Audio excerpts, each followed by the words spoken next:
দাঙ্গাল শুরু হতে চলেছে। এই আখাড়ায় এমন কোনো শেরের বাচ্চা আছে কি যে বীরেন্দ্র সিংকে সত্যিকারের চ্যালেঞ্জ ছুড়ে দিতে পারবে? আরে ভাই, তাকে হারাবে কে? সে তো মানুষ নয়, এক প্রচণ্ড ঝড়, এক অদম্য তুফান। বড় বড় পহেলবানরা একের পর এক এসেছিল, কিন্তু প্রত্যেকেই শেষ পর্যন্ত মাটি চেটে ফিরে গিয়েছিল। এখনও কেউ আছে কি যে এই অজেয় শেরকে খোলা ময়দানের সামনে দাঁড়িয়ে চ্যালেঞ্জ করতে সাহস করবে? বীরেন্দ্র সিং, বীরেন্দ্র সিং, বীরেন্দ্র সিং। কোনো প্রতিযোগিতাই নেই। আজও বিজয় তারই হবে, এ যেন ভাগ্যের অলিখিত লিখন। বীরেন্দ্র সিং, বীরেন্দ্র সিং, বীরেন্দ্র সিং। আমি তার সাথে লড়ব। তুমি তুমি আমার সাথে লড়তে এসেছো? যেসব বড় বড় পহেলবান টিকতে পারেনি, তাদের পর তুমি একটা মেয়ে, নিজেকে কি ভাবো? আমি হারতে আসিনি, আমি জিততে এসেছি, জিতে দেখাতে এসেছি। লড়াইয়ের জন্য আমি পুরোপুরি প্রস্তুত। কিন্তু আমার একটা শর্ত থাকবে। যদি তুমি হেরে যাও, তাহলে জীবনের শেষ দিন পর্যন্ত তুমি আমার রক্ষিতা হয়ে থাকবে, আমার নাম নিয়ে বাঁচবে, আমার মর্জি অনুসারেই শ্বাস নেবে। এটা মেনে নিচ্ছ তো? কিন্তু আমারও একটা শর্ত থাকবে। বলো, কি শর্ত? যদি আমি জিতে যাই, তাহলে 1 কোটি টাকা আমাকে দিতে হবে, আর সবার সামনে স্বীকার করতে হবে যে মেয়েরা কখনোই কমজোর হয় না। সন্ধ্যা ধীরে ধীরে গ্রামের বুকে নেমে আসছিল। সূর্য প্রথমে হলুদ আভা ছড়িয়ে দিচ্ছিল, তারপর ক্রমশ কমলা হয়ে উঠছিল, এবং এখন আকাশের কিনারে গাঢ় লাল হয়ে টপকে পড়ছিল, যেন দিন তার শেষ নিঃশ্বাস ত্যাগ করছে। পুরনো আখাড়ার ওপরে কবুতরেরা গোল হয়ে চক্কর চালাচ্ছিল। নিচে মাটিকে কিছুক্ষণ আগেই পানি দিয়ে ভিজিয়ে দেওয়া হয়েছিল। সেই ভেজা মাটি থেকে একটা চেনা, উষ্ণ ও মিষ্টি সুগন্ধ উঠে আসছিল। আখাড়ার সেই বিশেষ মাটির গন্ধ, যেখানে শুধু পায়ের ছাপ পড়ে না, সেখানে স্বপ্ন গড়ে ওঠে এবং ভাগ্যও লেখা হয়। আজকের পরিবেশ ছিল একেবারেই অন্যরকম। গ্রামের চৌক থেকে আখাড়া পর্যন্ত রং বেরঙের ঝান্ডা ঝুলছিল, গাছের ডালে লাউডস্পিকার দুলছিল, ঢোল আর নগাড়ার শব্দ বাতাসে ছড়িয়ে পড়ছিল। কিন্তু সেই থাপে শুধু উৎসবে উত্তাপ নয়, এক গভীর অপেক্ষার ব্যাকুলতাও মিশেছিল। লোকেরা ছাদের ওপর উঠে দেখছিল, শিশুরা গাছের ডাল ধরে ঝুলে আখাড়ার ভিতর উকি মারছিল, বৃদ্ধরা লাঠিতে ভর দিয়ে গোল দায়রায় দাঁড়িয়েছিল, মহিলারা ঘোমটা সামলে দাঁড়িয়েছিল, কিন্তু তাদের চোখ এক পলের জন্য মাঝের দায়রা থেকে সরছিল না। আর ঠিক মাঝখানে দাঁড়িয়েছিলেন সেই অপরাজেয় যোদ্ধা বীরেন্দ্র সিং। 14 বছর ধরে তিনি হারের স্বাদ পাননি। প্রতিটি জেলার দাঙ্গল, প্রতিটি তহসিলের মেলা, প্রতি বছরের বড় বড় প্রতিযোগিতা, শুধু জয় আর জয়। তার প্রবেশ সবসময় একই রকম ছিল, নগ্ন পায়ে ধীরে ধীরে মাটিতে পা ফেলা, ঘাড় সোজা, কাঁধ চড়া, আর চোখে সেই অটল বিশ্বাস যা এখন তার রক্তে মিশে গিয়েছিল। আজও তিনি ঠিক সেইভাবেই এসেছিলেন, ঝুঁকে মাটি তুলে বুকে লাগিয়েছিলেন, তারপর কপালে ঠেকিয়েছিলেন। ভিড় থেকে একসাথে উচ্চ নাড়া উঠে এসেছিল। ঘোষক মাইক হাতে তুলে নিয়েছিলেন। লাউডস্পিকার থেকে তার গলা কিছুটা কর্কশ আর ভারী শোনা যাচ্ছিল। শোনো গ্রামবাসীরা, আজকের দাঙ্গল অত্যন্ত বিশেষ। আজ শুধু সম্মানের লড়াই নয়, টাকারও লড়াই। লোকেরা আরও কাছে এগিয়ে এলো। যে কেউ বীরেন্দ্র সিংকে হারাতে পারবে, তাকে পুরো 1 কোটি টাকা দেওয়া হবে। এক মুহূর্তের জন্য চারপাশে গভীর স্তব্ধতা নেমে এলো, যেন হাওয়াও থেমে গিয়েছিল। তারপর চারিদিকে হইচই শুরু হলো। কি বলল? 1 কোটি? সত্যি? গ্রামের সাধারণ মানুষের কাছে 1 কোটি শুধু একটা সংখ্যা ছিল না, সেটা তাদের কল্পনাকেও ছাড়িয়ে গিয়েছিল। আসলে শহরের এক বড় ব্যবসায়ী নিজের কোম্পানির প্রচারের জন্য এসেছিলেন। তার উদ্দেশ্য ছিল স্পষ্ট, বীরেন্দ্র হারুক বা জিতুক, খবর তো হবেই। কিন্তু গ্রামবাসীদের কাছে এটা শুধু খবর ছিল না, এটা ছিল এক বড় পরীক্ষা। প্রথম পহেলওয়ান এগিয়ে এলো। সে ছিল শক্তিশালী ও ভারী গড়নের। ভিড়ের মনে হলো হয়তো এবার কিছুক্ষণ টিকবে। বীরেন্দ্র সিং সোজা তার কলার চেপে ধরলেন, শরীর আধা মোচড় দিয়ে ওজন বদলে জোরে তাকে মাটিতে পটকে দিলেন। মাটি উড়ে গেল। 2 সেকেন্ড নীরবতা। তারপর বীরেন্দ্র সিংয়ের স্পষ্ট গলা ভেসে এলো, পরের কে? দ্বিতীয়জন এলো। এবার তার পদক্ষেপ ছিল দ্রুত, চোখে জল জলে জেদ। সে 2-3টি ভুয়া দাঁও দেখালো। ভিড়ের মনে হলো এবার হয়তো খেলা বদলাবে, কিন্তু বীরেন্দ্র সিং তার চাল ধরে ফেললেন। ডান দিক থেকে ভুয়া আক্রমণ, বাঁ দিক থেকে আসল ঝটকা। সে হাঁটুতে পড়তে পড়তে বেঁচে গেল। তারপর কাঁধ লাগিয়ে মোকাবিলা শেষ হয়ে গেল। পরের কে? তৃতীয়জন এলো। এবার ভিড়ে সামান্য আশার আলো জ্বলে উঠল, কিন্তু 4 মিনিট পরেই সে অজ্ঞান হয়ে মাটিতে পড়ে রইল। আখাড়ায় এখন একটা নির্দিষ্ট ছন্দ তৈরি হয়ে গিয়েছিল। বীরেন্দ্র সিংয়ের শ্বাস নেবারও একটা নির্দিষ্ট ক্রম ছিল। দুটো গভীর শ্বাস, কাঁধের হালকা ঝটকা, তারপর সোজা আক্রমণ। তার শরীর এখন পুরোপুরি মেশিনের মতো হয়ে উঠেছিল। অনুশীলন তাকে এমন অভ্যাস বানিয়ে দিয়েছিল যে প্রতিটি দাঁও, প্রতিটি পকড় চিন্তা করার আগেই ঘটে যেত। লোকেরা ধীরে ধীরে বুঝতে শুরু করল যে 1 কোটি টাকার ঘোষণা শুধুমাত্র শব্দ। বাস্তবে বীরেন্দ্র সিংকে হারানো প্রায় অসম্ভব। কিন্তু ভিড়ের মনোবিজ্ঞান অন্যরকম। ইনাম যত বড় হয়, মানুষের স্বপ্নগুলো তত বড় হয়ে ওঠে। চৌকের কিনারায় চাওয়ালা বলছিল 1 কোটি পেলে শহরে নিজের দোকান খুলে ফেলব। এক যুবক তার বন্ধুকে বলল, শুধু একটা সঠিক দাঁও লেগে যাক। এক বৃদ্ধ লাঠিতে ভর দিয়ে বলল, ব্যাটা, দাঁও লাগানোর আগে তাকাত লাগে, আর তাকাত তৈরি হতে অনেক বছর লেগে যায়। আখাড়ার এক কোণে প্রায়োজকের টেবিল সাজানো ছিল। একটা বড় ব্যাগ নোটে ভর্তি, ওপরে কোম্পানির চকচকে লোগো। সূর্য ধীরে ধীরে ডুবে যাচ্ছিল, কিন্তু দাঙ্গলের উত্তাপ ক্রমশ বেড়ে যাচ্ছিল। বীরেন্দ্র সিং পঞ্চম মোকাবিলাও জিতে নিলেন। এখন তার বুকে ঘাম চকচক করছিল, শ্বাস দ্রুত হলেও পুরোপুরি নিয়ন্ত্রণে, চোখে এখনও সেই অটল আত্মবিশ্বাস। তিনি আবার বলে উঠলেন, পরের কে?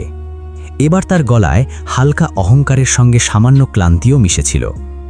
ভিড় এখন একে অপরের মুখের দিকে তাকাতে শুরু করল। কেউ আর সামনে এগোচ্ছিল না। 1 কোটির স্বপ্ন সবাই দেখছিল, কিন্তু বীরেন্দ্র সিংয়ের সামনে দাঁড়ানোর সাহস কারো পায়ে পৌঁছচ্ছিল না। ঢোলের শব্দ ধীরে ধীরে কমে আসছিল। সূর্য এখন একেবারে কিনারায়।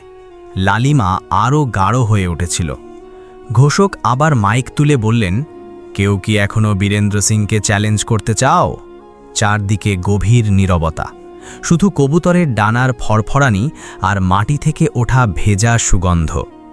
বীরেন্দ্র সিং হাত ঝেড়ে ফেললেন, যেন বলতে চাইছিলেন এতটুকুই ছিল। তিনি আখড়ার গোল দায়রাটা একবার চোখ বুলিয়ে দেখলেন।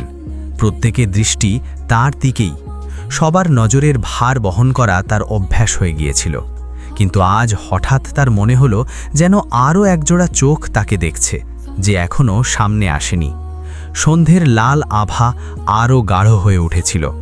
আখড়া প্রস্তুত, ভিড় প্রস্তুত, পুরস্কার প্রস্তুত, শুধু একটা নতুন অবিস্মরণীয় গল্প শুরু হওয়ার অপেক্ষা। গ্রামের একেবারে প্রান্তে, যেখানে পাকা রাস্তা শেষ হয়ে কাঁচা পথ শুরু হয়, সেখানে একটা পুরনো টিনের ছাদওয়ালা ছোট ঝুপড়ি দাঁড়িয়েছিল। হাওয়া বইলে তার ছাদ হালকা কেঁপে উঠত। ঝুপড়ির বাইরে একটা পুরনো হাতের পাম্প, তার পাশে ভাঙা চেয়ার, আর দেওয়ালে তার দিয়ে ঝোলানো কয়েকটা শুকনো কাপড়। এখানেই থাকত অর্চনা। তার দিন সূর্য ওঠার অনেক আগেই শুরু হয়ে যেত। 5টায় কোনো অ্যালার্ম বাজত না, দায়িত্ব তাকে জাগিয়ে দিত। সে চুপচাপ উঠে বালতি নিত। পাম্পের হ্যান্ডেল ধরতেই তার কবজির শিরা ফুলে উঠত। ঠান্ডা সকালের হাওয়াতেও তার পকড় ছিল লোহার মতো মজবুত। প্রত্যেক ধাক্কায় পানি ছপছপ করে বালতিতে পড়ত, আর তার শ্বাস একটা ছন্দে বেঁধে যেত। তারপর সে ভরে ঢুকত। ছোট ঘর, একটা পুরনো খাট, কাঠের আলমারি, আর দেওয়ালে টাঙানো একটা ছবি। ছবিতে এক মহিলা, গলায় পদক, চোখে আগুন, হাতে মাটি। তিনি ছিলেন সুমিত্রা, অর্চনার মা। খাটে শুয়েছিলেন দীনেশ, অর্চনার বাবা। একসময় তিনি মজদুর ছিলেন, সারাদিন ইট বয়ে সিমেন্ট গুলতেন। একদিন নির্মাণস্থলে পড়ে গিয়ে রিড়ের হাড় বেঁচে গেলেও শ্বাস দুর্বল হয়ে পড়েছিল। এখন তার শ্বাস ফুসফুস করে চলত, কখনো জোরে, কখনো থেমে থেমে। প্রতিদিন সকালে অর্চনা তাকে ওষুধ দিত, পানি খাওয়াতো, মাথা তুলে বালিশ ঠিক করে দিত। বাবা, আজ শরীর কেমন আছে? বস, জিন্দা তো আছি। 3 মাস আগে ডাক্তার স্পষ্ট বলে দিয়েছিলেন, অপারেশন করতেই হবে। দেরি হলে ঝুঁকি অনেক বেড়ে যাবে, খরচ 50 লাখেরও বেশি। সেদিন অর্চনা হাসার চেষ্টা করেছিল। ডাক্তার সাহেব, 5000-এ হয় না। ডাক্তার ফাইল বন্ধ করে চুপ হয়ে গিয়েছিলেন। সেই রাতে অর্চনা চুপি চুপি মায়ের ছবি জড়িয়ে কেঁদে ফেলেছিল।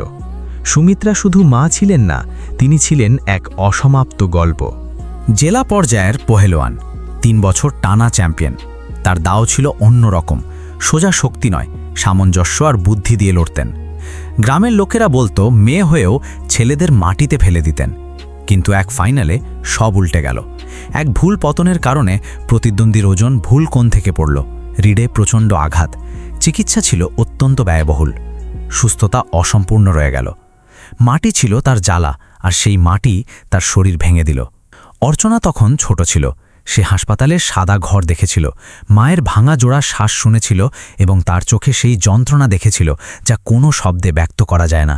সেদিনের পর দিনেশ কসম খেয়েছিলেন অর্চনা কখনো আখড়ায় পা রাখবে না। অর্চনাও কখনো রাখেনি, কিন্তু অভ্যাস লুকিয়ে থাকেও। পাম্প থেকে পানি ভরার সময় যখন সে এক হাতে বালতি তুলে নিত, তার শরীর নিজে থেকেই ওজন সামলে নিত। বাজার থেকে আনাজের বস্তা আনতে গেলে পা মাটিতে সোজা গেঁথে যেত। সে কখনো আনুষ্ঠানিক প্রশিক্ষণ নেয়নি, কিন্তু জীবন প্রতিদিন তাকে প্রশিক্ষিত করে চলেছিল। সকালের কাজ, অন্যের বাড়ি পরিষ্কার, ক্লান্ত হয়ে ফিরে এসে বাবাকে খাওয়ানো, এভাবেই দিন কাটছিল। একদিন গলিতে লাউডস্পিকার বেজে উঠল, 1 কোটি টাকা, বীরেন্দ্র সিংকে হারাও, 1 কোটি জিতে নাও। অর্চনার পা সেখানেই থেমে গেল। 1 কোটি। সে তুরন্ত হিসাব করে ফেলল। 50 লাখ অপারেশন, বাকি ওষুধ, বাড়ির মেরামত, বাবার জীবন। সেই রাতে সে মায়ের পুরনো সিন্দুক খুলল। চাবি আলমারির ওপর কাপড়ের নিচে লুকানো থাকত। ধীরে ধীরে তালা খুলল। ভেতরে লাল রঙের পুরনো আখড়ার দুপাট্টা, কয়েকটা খবরের কাটিং, একটা পদক আর মাটির হালকা সুগন্ধ। বছরের পর বছরেও যা ম্লান হয়নি। সে দুপাট্টা হাতে নিয়ে চোখ বন্ধ করল। স্মৃতি জেগে উঠল। মা আখড়ার কিনারায় দাঁড়িয়ে বলতেন, দেখ অর্চনা, দাও শুধু হাতের নয়, মাথারও হয়। যখন সামনের জন জোর লাগায়, তুই সোজা টক্কর দিস না, তার জোরকে তার নিজের ওপরেই ফিরিয়ে দে। ছোট অর্চনা হাসত, মা আমি তো মেয়ে। সুমিত্রা তার কপাল চুমুখে বলতেন, মাটির কাছে কোনো ফারাক পড়ে না, কে ছেলে কে মেয়ে। স্মৃতি ভেঙে গেল। অর্চনা চোখ খুলল।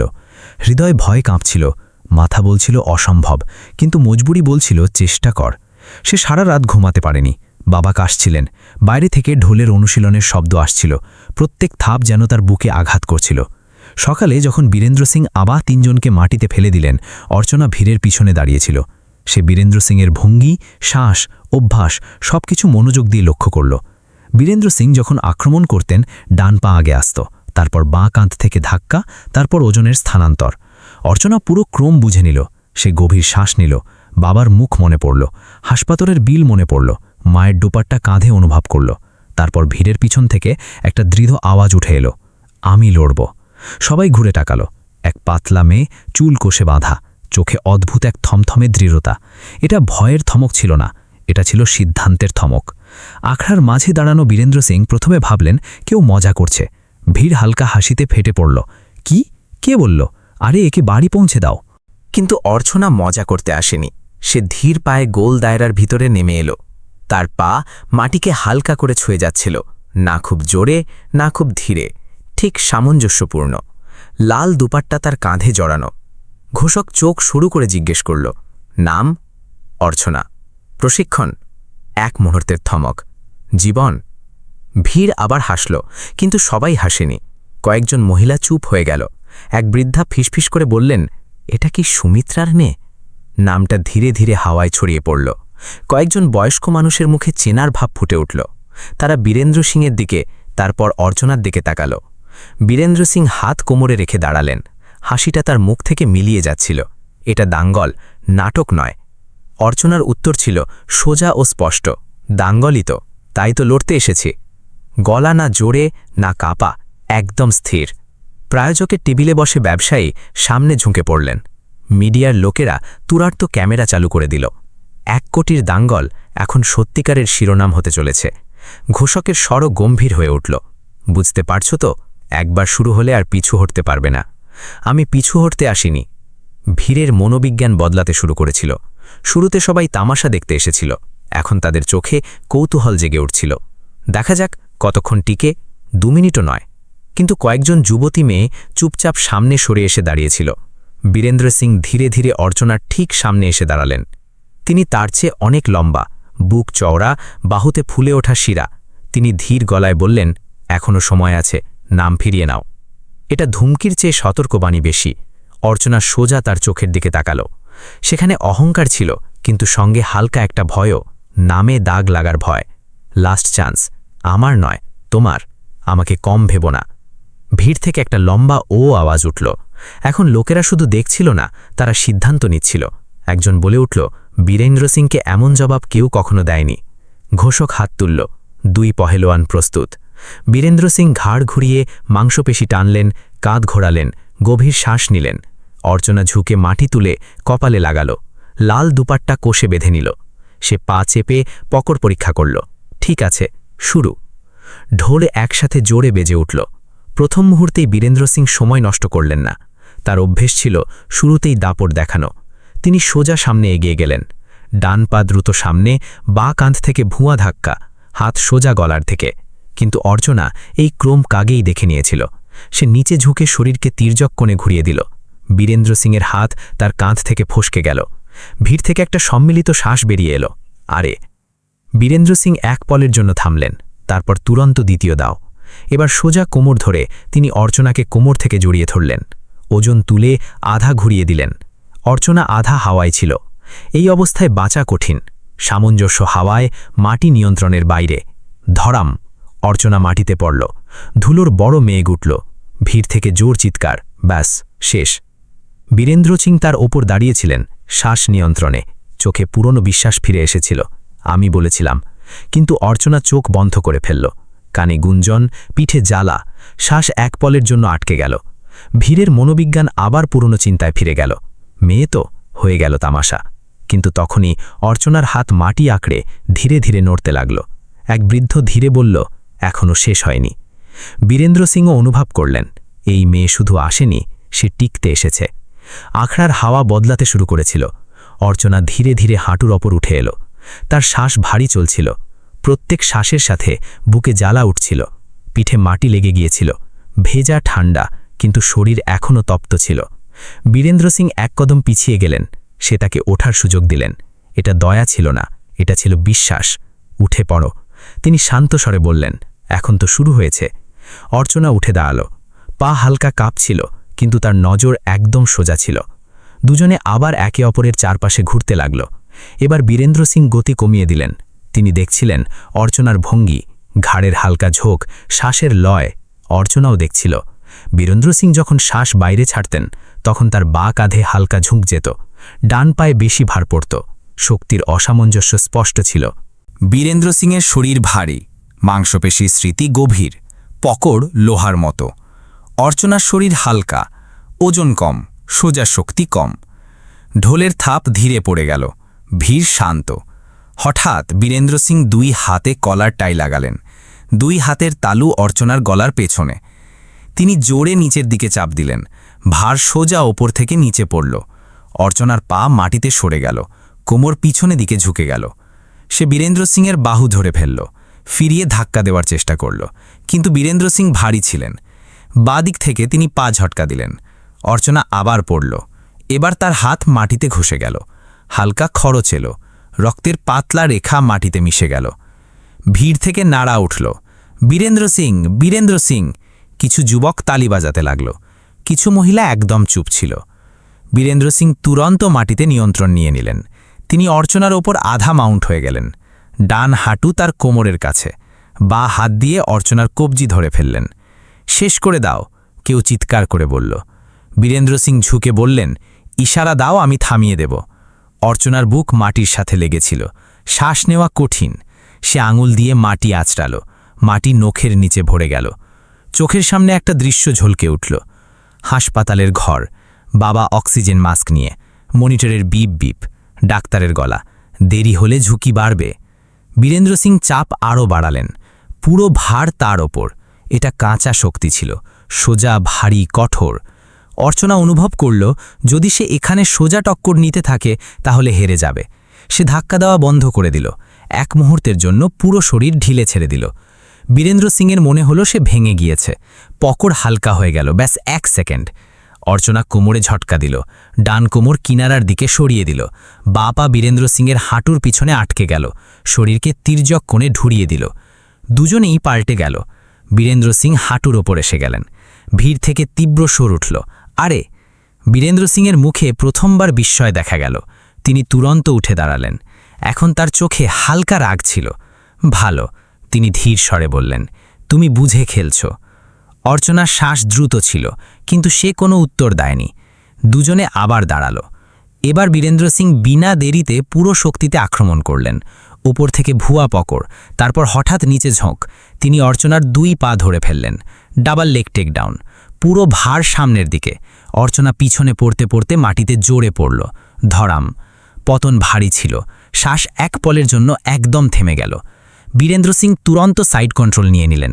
তার বুক অর্চনার বুকের ওপর, বা হাত দিয়ে অর্চনার ডান হাত চেপে ধরলেন। ব্যাস। বীরেন্দ্র সিং আবার বললেন, এটা খেলা নয়। অর্চনার চোখে জল এসে গেল, যন্ত্রণার, ক্লান্তির। ভিড়ে সহানুভূতি আর উপহাস দুটোই ছিল। বাড়ি চলে যাও বেটি, কেন জেদ করছো? কিন্তু কিছু মেয়েরা চুপচাপ দেখছিল। তাদের চোখে এক আলাদা চমক ছিল। বীরেন্দ্র সিংয়ের চাপ বাড়তে থাকল। তার শ্বাস এখন ভারী হতে শুরু করেছিল, তবুও নিয়ন্ত্রণে। অর্চনা অনুভব করল বীরেন্দ্র সিং যখন পুরো জোর লাগান তখন 2 সেকেন্ডের জন্য শ্বাস আটকে রাখেন। সেটাই তার দুর্বল মুহূর্ত হতে পারে।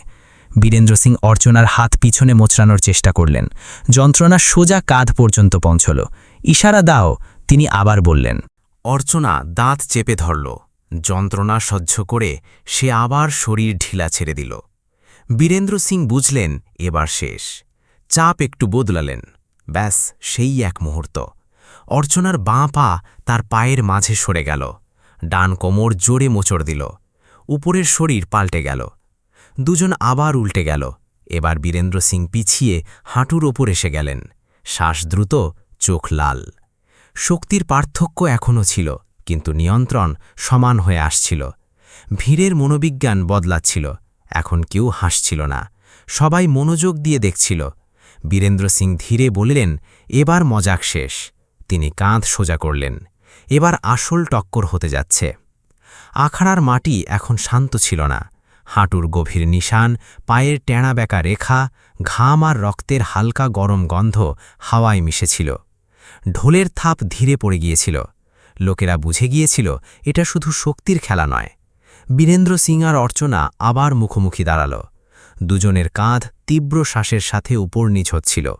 চোখ একে অপরের ওপর স্থির। বীরেন্দ্র সিং চক্র তৈরি করে হাঁটা শুরু করলেন। এবার তার গতি বিদ্যুতের মতো তীব্র ছিল না, চিন্তা করে বোঝা, নিয়ন্ত্রিত এবং সংযত। তিনি অর্চনাকে পরখ করছিলেন। এই যুবতী সোজা টক্কর থেকে বাঁচছে, কোণ তৈরি করছে, নিজের শ্বাস নিয়ন্ত্রণ করছে। তুমি বিনা প্রশিক্ষণে এসব করতে পারো না, বীরেন্দ্র সিং ধীর স্বরে বললেন। অর্চনা নীরব রইল। সে শুধু নিজের আসন আরও নিচে নামিয়ে নিল, পা মাটিতে আরও দৃঢ় করে দিল। ভার একদম মাঝখানে, কোমর নমনীয়। হঠাৎ বীরেন্দ্র সিং বাঁ কাঁধ থেকে ভুয়ো আক্রমণ দেখালেন। অর্চনা এক মুহূর্তের জন্য টলমল করে উঠল, আর সেই মুহূর্তে বীরেন্দ্র সিং তাকে জোরে ধাক্কা দিয়ে দিলেন। অর্চনা পিছনে সরতে সরতে হাঁটুর ওপর এসে গেল। বীরেন্দ্র সিং তুরন্ত তার কাছে পৌঁছে গেলেন। তিনি গলার পিছন থেকে পকড় তৈরি করলেন, অগ্র শীর্ষ পকড়। তার ভারী শরীর ওপর থেকে চাপ দিচ্ছিল। অর্চনার মুখ মাটির খুব কাছে ছিল, শ্বাস নেওয়া কঠিন। ভিড় থেকে স্বর উঠল। এবার গেল। বীরেন্দ্র সিং চাপ আরও বাড়ালেন। নস উঠে এলো। শ্বাস আটকে পুরো বল প্রয়োগ করলেন। অর্চনা অনুভব করল এটাই সেই মুহূর্ত যখন বীরেন্দ্র সিং পুরো বল লাগান, তখন 2 মুহূর্তের জন্য শ্বাস আটকে রাখেন। সে প্রতিরোধ করা বন্ধ করে দিল। গলা পুরোপুরি শিথিল ছেড়ে দিল। বীরেন্দ্র সিংয়ের মনে হলো এবার সে পড়ে যাবে। তিনি পকড় হালকা করে বদলানেন। ব্যাস, সেই ফাঁক। অর্চনার ডান হাত তার কবজির ভিতর ঢুকে গেল। বাঁ কাঁধ নিচ থেকে ফসকে গেল। শরীর আধা ঘুরিয়ে নিল। পকড় ভেঙে গেল। বীরেন্দ্র সিংয়ের সামঞ্জস্য এক মুহূর্তের জন্য টলমল করে গেল। অর্চনা তুরন্ত তার পাশে চলে এসেছিল। সে তার ডান পা ধরে ফেলল। একল পদপকড়। ভিড় থেকে জোর স্বর উঠল, আরে আরে! বীরেন্দ্র সিং তুরন্ত প্রত্যুত্তর দিলেন। পুরো ভার অর্চনার ওপর ফেলে দিলেন। কোমর ঝুঁকিয়ে তার কাঁধে চাপ তৈরি করলেন। এটা সোজা শক্তির উত্তর ছিল। অর্চনা চাপা পড়তে লাগল। শ্বাস আবার তীব্র। হাত হালকা কাঁপতে লাগল। তখনই তার মায়ের গলা মনে পড়ল, সোজা বল দিয়ে ভিড়ো না, তার বলকে তার উপরেই ফিরিয়ে দাও। অর্চনা পকড় ছাড়েনি, কিন্তু ধাক্কা দেওয়া বন্ধ করে দিল। সে বীরেন্দ্র সিংয়ের ভার অনুভব করল। তারপর হঠাৎ পিছন থেকে নিজের পা ঘুরিয়ে তার অন্য পায়ে হালকা স্পর্শ করল। সামঞ্জস্য আবার টলমল করে গেল। বীরেন্দ্র সিং হাঁটুর ওপর এসে গেলেন। এখন দুজনেই নিচে ছিল, মুখোমুখি। দুজনের শ্বাস তীব্র। বীরেন্দ্র সিংয়ের চোখে এখন উপহাস ছিল না, শুধু একাগ্রতা। তুমি থামার মেয়ে নাও। তিনি বললেন, আমি থামতে পারি না। অর্চনা প্রথমবার স্পষ্ট উত্তর দিল, এক মুহূর্তের থমক, তারপর বীরেন্দ্র সিং হঠাৎ পুরো শরীর নিয়ে তার উপর ঝাঁপিয়ে পড়লেন। পুরো শরীর দিয়ে আক্রমণ। তিনি অর্চনাকে ধরে নিচে চেতে ধরলেন। এবার নিয়ন্ত্রণ দৃঢ় ছিল। তার বুক অর্চনার ওপর, বাঁ হাত দিয়ে ডান হাত জড়িয়ে রেখেছিলেন। ডান হাঁটু কোমরের কাছে স্থির। অর্চনার বুক মাটিতে লেগে আছে, শ্বাস যেন ভেঙে গেল। ভিড় দুই ভাগে ভাগ হয়ে গিয়েছিল। বীরেন্দ্র সিং, শেষ করে দাও, তাকে ছেড়ে দাও। মহিলারা নীরব, বাচ্চারা শ্বাস আটকে দেখছিল।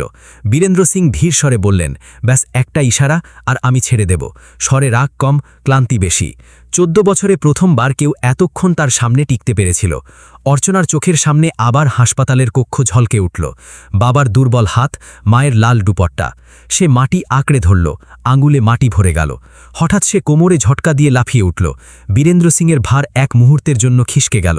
সেই মুহূর্তে অর্চনার বাঁ পা তার পায়ের মাঝে আটকে গেল। ডান কোমর পুরো ঘুরিয়ে নিল। দুজন ঘুরে পাশে পড়ে গেল। এবার বীরেন্দ্র সিং নিচে ছিলেন। আখড়ায় স্তব্ধতা। অর্চনা তুরন্ত তার পিঠের ওপর চড়ে বসল। বাহু ভিতর থেকে ধরে বাহুতে চাপ তৈরি করল। পকড় কঠোর। বীরেন্দ্র সিং পুরো বল লাগালেন। নস উঠে এলো, শ্বাস ভারী। ছেড়ে দাও, তিনি দাঁত চেপে বললেন। এখন আর নয়। অর্চনা ধীর স্বরে উত্তর দিল। ভিড় উঠে দাঁড়িয়েছিল। এটা এখন শুধু প্রতিযোগিতা ছিল না, এটা বুদ্ধি আর সাহসের সংগ্রাম ছিল। বীরেন্দ্র সিং হঠাৎ হাঁটু থেকে তীব্র ঝটকা দিলেন। পুরো বল। অর্চনা দূরে গিয়ে পেটের ওপর পড়ে গেল। শ্বাস আবার ভেঙে গেল। কিছুক্ষণ সে সেখানেই পড়ে রইল। ঘোষকের গলা ধীরে পড়ে গেল। সে কি উঠতে পারবে? বীরেন্দ্র সিং দাঁড়িয়েছিলেন। ঘাম মুখ থেকে টপকাচ্ছিল। বুক তীব্র গতিতে ওপর নিচ হচ্ছিল। এটাই তোমার সীমা, তিনি বললেন। মাটিতে পড়ে থাকা অর্চনা ধীরে মাথা তুলল। লাল দুপট্টা কাঁধ থেকে ফসকে মাটিতে পড়েছিল। সে সেটা দেখল। সেই মুহূর্তে তার বোঝা হলো, এটা শুধু টাকার মোকাবিলা নয়, এটা সেই কাহিনীর বিস্তার যে তার মা অসম্পূর্ণ রেখে গিয়েছিলেন। সে ধীরে ধীরে উঠে দাঁড়ালো। এবার তার চোখে ভয় ছিল না, শুধু সিদ্ধান্ত। বীরেন্দ্র সিং অনুভব করলেন, এই যুবতী ভাঙার মেয়ে নয়। ঢোল আবার বাজতে লাগল। এবার আসল সংগ্রাম শুরু হতে যাচ্ছিল। সন্ধ্যা ধীরে ধীরে রাতে মিলিয়ে যাচ্ছিল। আকাশের লাল রং প্রথমে জামুনি হয়ে গেল, তারপর গাঢ় নীল। আখড়ার চারপাশে ঝোলানো বাল্ব এক এক করে জ্বলে উঠল। তাদের হলুদ আলো মাটির ওপর পড়ে লম্বা ছায়া তৈরি করছিল। মাটি ঠান্ডা হতে শুরু করেছিল, কিন্তু দুজনের শরীর থেকে এখনও উষ্ণতা উঠছিল। বীরেন্দ্র সিং আর অর্চনা আবার মুখোমুখি দাঁড়াল। এবার কোনো তাড়াহুড়ো ছিল না। দুজনে ধীরে ধীরে একে অপরের চারপাশে ঘুরছিল, পা মাটি পরক করে, শ্বাস সংযত করার চেষ্টা করে। বীরেন্দ্র সিং গভীর শ্বাস নিলেন। তিনি অনুভব করলেন, তার হাত ভারী হয়ে গেছে, বাহুতে জ্বালা আছে, কাঁধ টান হয়ে গেছে। 14 বছরে প্রথমবার তার শরীর তাকে প্রশ্ন করছিল। আমি থামব না, তিনি ধীর স্বরে বললেন। আমি থামতে পারি না। অর্চনার উত্তরও ঠিক ততটাই শান্ত ছিল। আর তারপর দুজনে একসাথে সামনে এগিয়ে গেল। এবার পকড় সোজা লাগল। হাত কাঁধে, কপাল প্রায় ঠেকে গেল। ধাক্কা। বীরেন্দ্র সিং নিজের সমস্ত ভার সামনে ফেলে দিলেন। তার পায়ের নিচে মাটিতে গভীর নিশান তৈরি হচ্ছিল। অর্চনা পিছনে সরছিল, কিন্তু সে সোজা টক্কর নিচ্ছিল না। তার গতি হালকা বৃত্তাকার ছিল। সে বীরেন্দ্র সিংয়ের ধাক্কাকে তির্যক দিকে ঘুরিয়ে দিচ্ছিল। বীরেন্দ্র সিং তুরন্ত বুঝে গেলেন। তিনি দিক বদলালেন। ডান দিক থেকে একটা তীব্র ঝটকা দিলেন। অর্চনার সামঞ্জস্য টলমল করে গেল। সুযোগ দেখেই বীরেন্দ্র সিং কোমরের পিছন থেকে শরীর জড়িয়ে ধরলেন। দুই হাত বেঁধে ফেললেন, তুলে নিলেন। অর্চনা আধা হাওয়ায়। ভিড় থেকে একটা সম্মিলিত চিৎকার বেরিয়ে গেল। এটাই সেই দাও যা দিয়ে আগে অনেক প্রতিদ্বন্দ্বী পরাস্ত হয়েছে। বীরেন্দ্র সিং পটকানোর চেষ্টা করলেন। ধরাম। দুজনে একসাথে পড়ে গেল। এবার আঘাত দুজনকেই লাগল। এক মুহূর্তের জন্য দুজনেই স্ট্রোজা শুয়ে রইল। শ্বাস ভারী, ঢোল নীরব, শুধু শ্বাসের শব্দ। বীরেন্দ্র সিং আগে নড়লেন, হাঁটুর ওপর উঠলেন। অর্চনা পাশে গড়িয়ে ওঠার চেষ্টা করছিল। বীরেন্দ্র সিং দেরি করলেন না। গলায় পকড়, নিচের দিকে চাপ। অর্চনা হাঁটুর ওপর এসে গেল। তিনি তার হাত ধরি পেছনে মোচড়ানোর চেষ্টা করলেন। যন্ত্রণা। অর্চনার চোখে জল ভরে এলো। বীরেন্দ্র সিং ঝুঁকে বললেন, ব্যাস ইশারা দাও। সেই মুহূর্তে অনেক দৃশ্য একসাথে উঠে এলো। হাসপাতালের সাদা কক্ষ, চিকিৎসকের ঠান্ডা গলা, বাবার দুর্বল হাত, মায়ের পদক আর মায়ের গলা। শেষ দাঁয়ে শক্তি নয়, সংকল্প যেতে। অর্চনা হঠাৎ নিজের শরীর পুরোপুরি শিথিল ছেড়ে দিল। বীরেন্দ্র সিংয়ের মনে হলো সে ভেঙে গেছে। তার পকড় ঢিলে হয়ে গেল। ব্যাস এতটুকু সময়। অর্চনার ডান হাত ধীরে ধীরে বীরেন্দ্র সিংয়ের গোড়ালির পিছনে পৌঁছে গেল।